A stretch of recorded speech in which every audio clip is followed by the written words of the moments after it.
Hi, and welcome to I Know You Meant Well, a podcast brought to you by the Activist Collab. I'm your host, Ashley Bearden. As a documentary filmmaker, I've had the opportunity to tell so many stories about young people doing important things. But in the summer of 2020, while covering stories about the social justice protests and the pandemic, I became frustrated by the overly inspirational way the media often tells stories about young people, particularly young activists. So I created the Activist Collab as a way to bring young people together to have honest conversations about activism. On this podcast, we talk about the many ways people mean well, but often miss the mark. We can't heal what's being ignored, so we call it out, but in a way that we hope leaves you feeling seen, held, and respected. Today, we're going to talk about eating disorder awareness and what that looks like in communities of color and for those who identify as non-binary. I hope you enjoyed today's conversation. All right, well, I'm so excited today to be joined by Julissa Minaya and Nina Schubert, who are both members of the Activist Collab and both advocates for eating disorder awareness. So thank you guys both for being here today. Thanks for having us. Yeah, thank you for having us. I'm hoping we could just start by having you tell us a little bit about yourselves. Julissa, maybe you could go first and just kind of give us a little backstory. My name is Julissa Minaya. I'm a 16-year-old activist from Dallas, Texas. I'm a figure skater and in eating disorder recovery.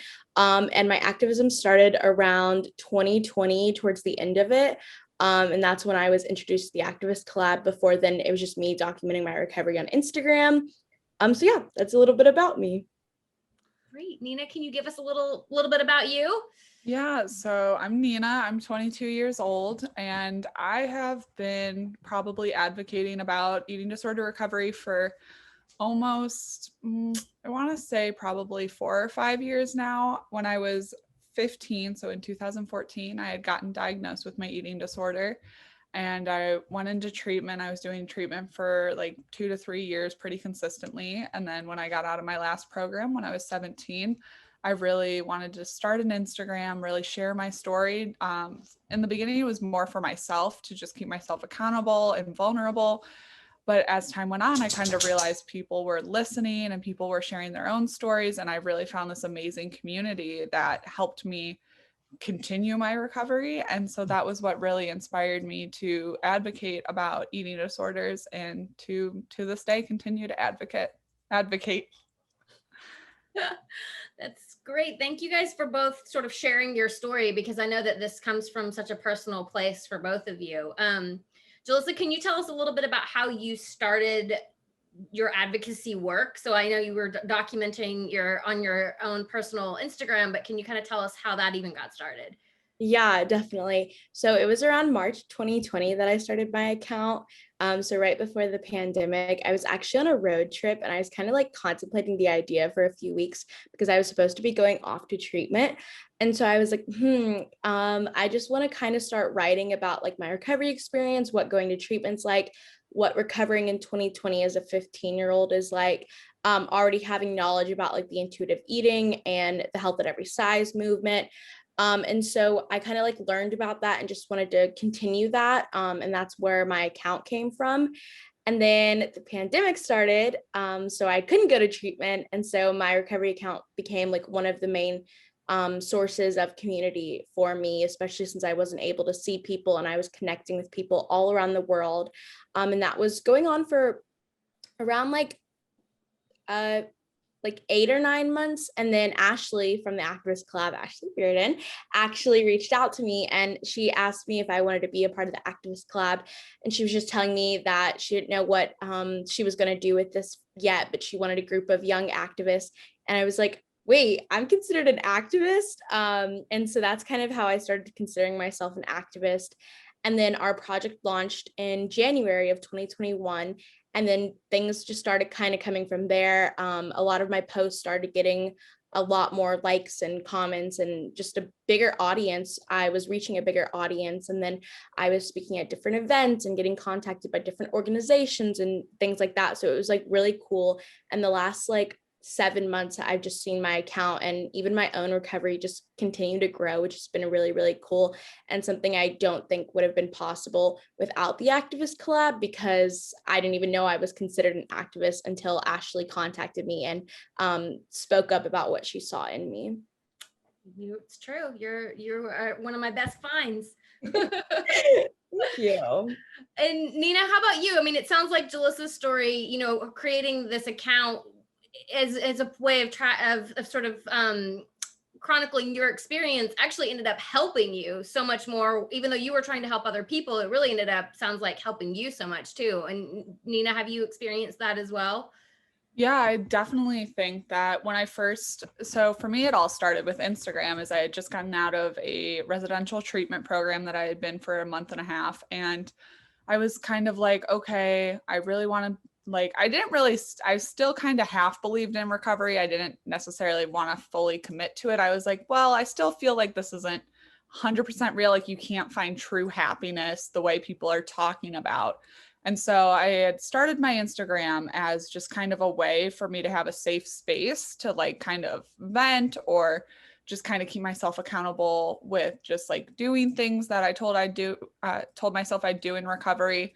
And it was kind of just in the beginning, it was just me talking to myself. And then I remember in the first couple of months, like I had people kind of commenting and following me, and I was like, oh, like people are actually wanting to hear what I have to say. And I was kind of a little skeptical about it. I was like, I don't know, like I don't know if I should be sharing this with everybody.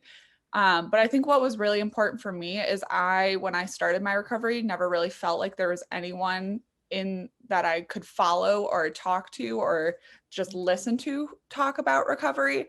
And so I felt like if maybe I would have had that at a younger age, had somebody who was actively talking about these things, I might have realized I needed help earlier or things like that. So that really motivated me.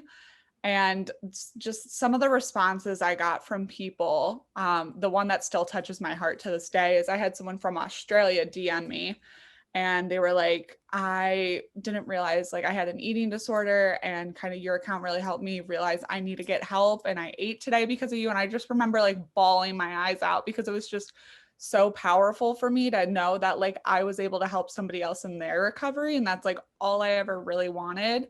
And that kind of made me realize I wanted to continue sharing my story. And like no matter like what negative feedback I got from people, like if my story could help one person in their journey, it was worth it.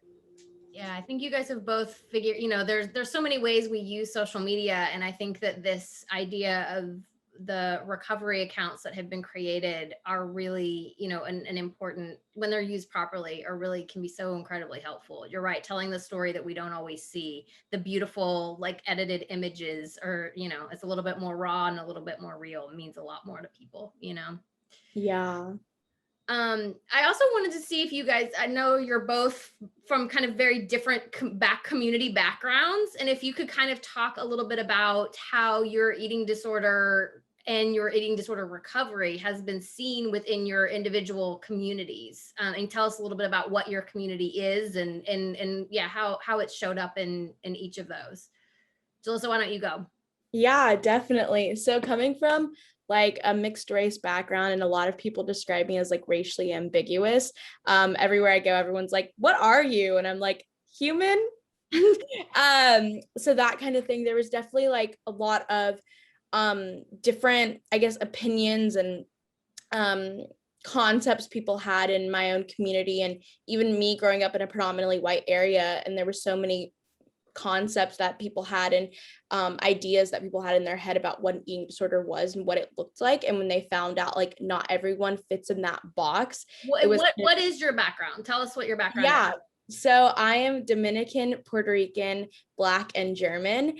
So definitely a lot of good food and just a lot of always fun with my family, especially since we're all like, I used to say when I was little, I'm so mixed up. And so that's kind of where we all are, like on my dad's side, on my mom's side, on my grandma's side, like we all are multiracial and multicultural, which is just like really, really special to me. And so when I came forward to my immediate family, like the people in my household, you know, a lot of people were like, oh, like I didn't know that people of color go through this. And that was something that I didn't even know existed either. I was like, no, that's just like a white people thing, because that's what you see in media, and that's what you see on the internet, and that's what you see if you see an eating disorder being portrayed in a movie or a TV show. It's always a thin white girl who is like middle class and is again really thin, is straight, and is just has like a perfect little life and is just thin, wanting to get thinner, when eating disorders are so much more than that. And so when a lot of my family found out, and even some of my friends, they were like, what? And like even me, like I couldn't come to terms with it for a really long time, because I was like, people like me don't go through things like this. And that was something that really contributed to why I struggled in silence for so long. And also just being in a predominantly white area really contributed to me not feeling like I was enough, because I didn't have the same hair texture, or my skin wasn't as light. I remember as a child, I never ever wanted to play with the brown Barbies or play with the brown baby dolls and stuff like that, because I didn't see them as worthy, because that's how I felt about myself, because that's what I was learning from school and from those predominantly white areas. And so that was really difficult for me to come to terms with, especially in my eating disorder recovery, when I was like, yes, this is something I'm dealing with. And this is something that other people of color deal with, especially when we look at statistics. Like statistically speaking, eating disorders, they affect and disproportionately affect people of color just as much as they do white people. And we never see that when we talk about eating disorders. And that was another big motivator for me and my account. And that's why I started incorporating social justice and other things that aren't talked about on the average recovery account, or the average media coverage, whatever it is. I just wanted to share things that were personal to me and something I wholeheartedly believed in. I know you've talked a lot about on your account how you've seen white supremacy really show up in diet culture. Can you talk about that a little bit? Yeah, definitely. Like the hierarchy of foods, when we look at foods of what's unhealthy and healthy, that's diet culture. And white supremacy is in diet culture. And so when we call certain foods good or bad, what are those foods that are considered good in today's society in America? And it's like foods we see as good are pretty much bland foods, foods like fruits and vegetables. And there's nothing wrong with those foods. But a lot of them, the meals that are prepared with them are very like Eurocentric white foods. There's no like cultural, I guess, no cultural significance behind them. Like if I was to go to a relative's house, like the foods that we eat would be seen as bad and unhealthy because they have carbs in them, or they have a lot of calories, or they have specific sauces in them and certain flavors that aren't low calorie and bland and healthy. So that's a really big way that white supremacy shows up in diet culture. And then also just what the standard is for beauty and bodies. We see a lot of thin white bodies, and that's what's seen as healthy. And that's what BMI is based off of, just white thin bodies, and other things like weight and just that in general. White is always the standard, and just a white person's body has always been the standard. And that's something that's another way white supremacy shows up. And then also even like in the body positivity movement, now I guess modern day body positivity has completely been, it's just completely different from what body positivity was meant for. And that was for Black and brown marginalized fat bodies. And now it's body positivity is the thing, is like everybody's beautiful. Body positivity is for everyone. And yes, everyone's beautiful, but that's not the point of body positivity. And it's so, I guess, like annoying and kind of frustrating sometimes when you see a space that was meant for marginalized communities be taken over once again by white people who already have enough space in the world, and who already have spaces that they can feel safe and welcomed in, when people with my skin color or people with a specific body size or a disability or whatever it might be don't have that same feeling and that same inclusivity. And so when we see those white people take over yet another space, it's like, okay, well, what can we have? What are we allowed to have? What can we have as ours? What can we have to feel safe and welcomed in? So I guess those are just like 3 examples of where I see white supremacy show up the most. Yeah, I mean, definitely when I first went into recovery, I'm no matter what, I'm always going to be very privileged. And as a white person, like I come from Russia, you can't get much whiter than that. But like as I got older and continued to grow up, like I did see a lot of what I looked like in the media. But I think things really changed for me when I started identifying as non-binary. And so that really kind of changed a lot for me because I went from, oh, I'm a female, I need to look feminine. There's this ideal view of a woman, I need to look like that, to, okay, I don't feel comfortable as feminine or masculine. I kind of just exist as me. And then it was that question of like, okay, what does that look like though? Because for so long I had these images that I was basing myself upon. And I was like, well, I need to look like that, or this is what this is what my friends look like, and things like that. But now that I'm non-binary, it's kind of like, it gives me a lot more freedom to be who I want to be. And at the same time, I've gone probably a majority of my life not knowing who I am. I've gone kind of just molding myself to the people around me, molding myself to what society wants us to look like. And so it's really been a really big struggle with self-identity, body image, self-worth. And so like even in therapy today with my therapist, we were just talking about kind of how being non-binary for me isn't a trend, it isn't a choice. Well, it's a choice for me, but it's also not like I'm not choosing this to kind of get attention, or I'm not choosing this because I just want to do something everyone else is doing. It's no, I don't feel comfortable identifying as female, I don't feel comfortable identifying as male, I just kind of exist as me. And so it's definitely been a lot because I have been in recovery for almost 7 years now, which is crazy to me. But at the same time, like this is a whole new terrain for me. It's me trying to figure out, okay, like, yes, I've gained weight and that's okay. And I don't need to look a certain way. And oh my gosh, like, I think one of the biggest things that I noticed over the however many years I've been on Instagram is the comparison photos, which are so toxic and they're not beneficial to anyone.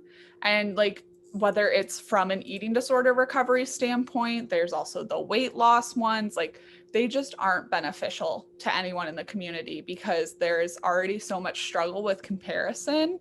And then going out there and being like, well, this was me at my lowest. And then you looking at it and going, okay, why didn't I look like that at my lowest? Was I not like, was my eating disorder not bad enough? Like, and that was something I really struggled with, was I didn't want to admit it because I was like, well, people have it worse than me. People look worse than me. Like, I'm fine. I don't have anything wrong with me.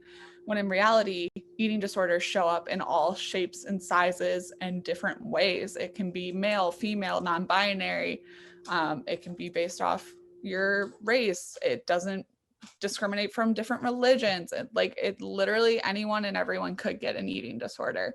And so I think it's really important for me to remind myself that I'm human and my body is changing, my perspectives are changing, and I just need to continually kind of work on myself, whether that's talking with my therapist or doing a support group or seeing a psychiatrist to be on medication because of the chemical imbalance in my brain. And so that's definitely been a really big self-discovery for me, is kind of finally taking that step to be like, okay, who is Nina? Like both physically, but also mentally. Like, what do I like? What do I feel comfortable with? And so like, it's just been playing around a lot, like, especially with my fashion right now. It's been, okay, like I used to wear dresses all the time. And now I'm someone who despises dresses. Like I tried to try one on at the mall the other day and I was like in and I was like, no, like got it off so quickly. And that's okay. Like we are continually changing and evolving over time. And it's okay if you're different than the person you were a week ago, a month ago, a year ago. That change can be so good. And I think that was something very hard for me to recognize, is that, okay, I'm changing, but at the same time, I'm growing. And I'm definitely not the person I was 7 years ago when I first started treatment. And I'm really proud of the person I am now because I've worked very hard to get to where I am. And I was like, another thing I was talking about with my therapist, but like just thinking back at like how far I've come in those 7 years, like from the point I was in 7 years ago with my eating disorder and like how much I was struggling to versus now I can go out to restaurants, I can go grocery shopping without wanting to cry. And like all these things I was able to achieve because I did fully commit to recovery and finally allow myself to be who I want to be, not this image that other people want me to be. Yeah, I love that. I love that so much because I can relate a lot too. But yeah, I love that. Just everything you said was just like, yeah. You too. Oh my gosh. I'm like sitting here and I was like, yes, Julissa. Yes. I was like, can you just talk to me for like an hour and just like educate me on everything? I would love to. I love it too. And it's so true. It's like we change all the time. And for some reason, there is this idea of like changing not being a good thing and changing being something like, well, that's not how you are. And you're like, well, yeah, it's not how I was last week, but that's how it is this week. And I think just giving ourselves the grace to be able to change and figure out who we are. I mean, you know, I'm 44 years old and I'm still figuring it out all the time, you know? I can't believe you're 44. I know. Yeah. No, there's no way. I want to see a birth certificate, please. You guys are very sweet. So I just want to end this amazing conversation by hopefully you guys have an example, or each of you has an example of something that somebody has said to you throughout your recovery where you think that I know you meant well story. Do you have one that you can share? Yeah. Okay. I have one. So mine was when I first told one of my friends that I was struggling with an eating disorder, and she looked at me like this, like, and was like, you don't look like it though. And that's something that I hear a lot from a lot of other people. And I think people just think that's a compliment because when we think of like someone with an eating disorder, like when we just hear eating disorder, we automatically think anorexia, which is automatically tied to an emaciated, really thin body that looks like really sick and unhealthy. And so when my friend told me that, I think she was expecting me to be like, oh my God, thank you so much, like that. Oh, I'm recovered. But I was like, oh, and that really like I felt like I took one step forward, but 3 steps back, because that taught me that like, oh, I shouldn't tell anyone because no one's going to believe me because I don't look like I have one. And I was able to talk about it with her later and be like, yeah, that was like really unhelpful. And yeah, so she was definitely like very, I guess, good about it when I talked to her, and just was very teachable. And she always tells me that she like learns things from my recovery account, which like makes me happy. But yeah, I know that not everyone's that fortunate to have that type of response and feedback, but I was very thankful that I did. So I guess that's like my little, I know that's you a really well. good story, because yeah, that sounds like something that if you aren't thinking too hard about it, that might feel like something you should say to somebody to make them feel better. Mm-hmm. But yeah, I think hearing these examples are always really helpful. Nina, do you have one? Yeah, I can definitely play off Julissa's because like there's so many different sayings people will say to you. Like I know I've heard like, well, you don't look like you have an eating disorder, or God, I wish I had your strength, or like things like that where it's very invalidating. It's like, I'm going through this really big struggle right now, and I know you meant well, but like those things are affecting me because again, it's that comparison aspect. It's like, okay, why am I not sick enough? Like why don't people get this? Like, why don't they understand that this is really hard for me? And I think it's definitely like over the years gotten better for me personally because I talk about it so openly now. And I feel like there is definitely a lot more coverage on it.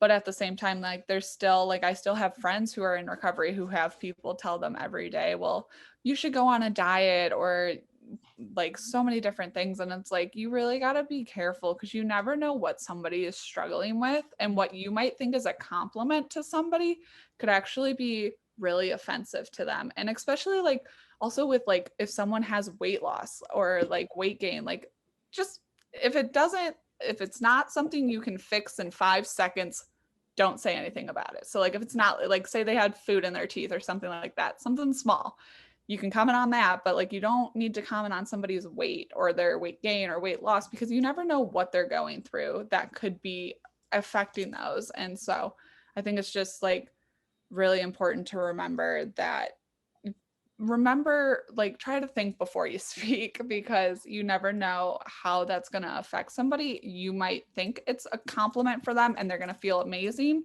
with that compliment, but it could also really hurt them in that moment and make them feel completely invalidated, and also like, okay, like I was really struggling and they were commenting on this. And so, but yeah, I mean, I've definitely. What is a good suggestion you would have for somebody if, you know, when you're telling somebody, what's a supportive response that somebody could offer?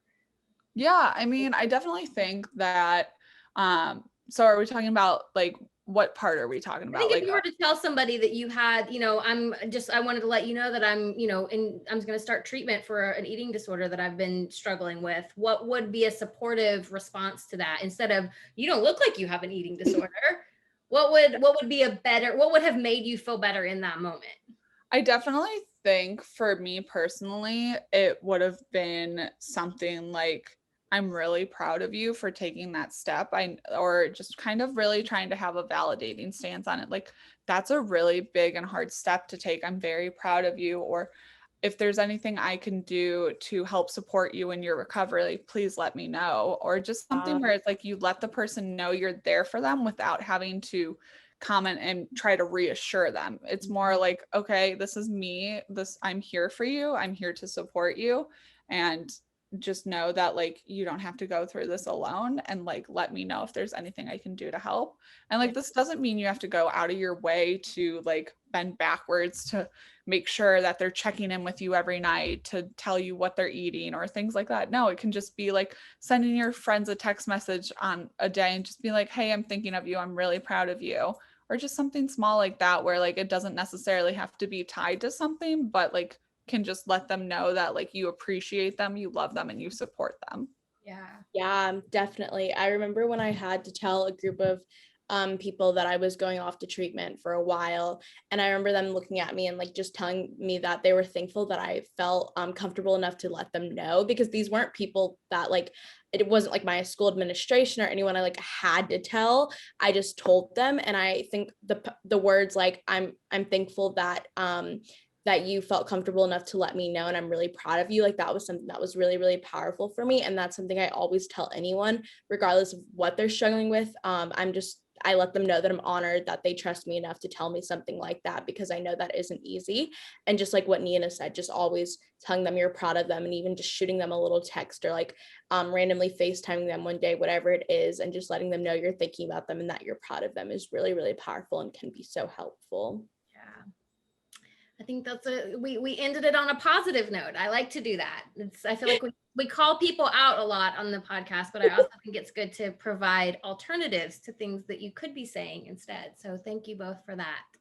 Yeah. Do you have anything else you want to add, either one of you? Go follow us on Instagram at The Activist Collab, at Nourishing Nina, and Julissa Minaya. Yes, add all of that in the show notes. Thank you both so much for being here today. I really loved our conversation. Bye. Bye.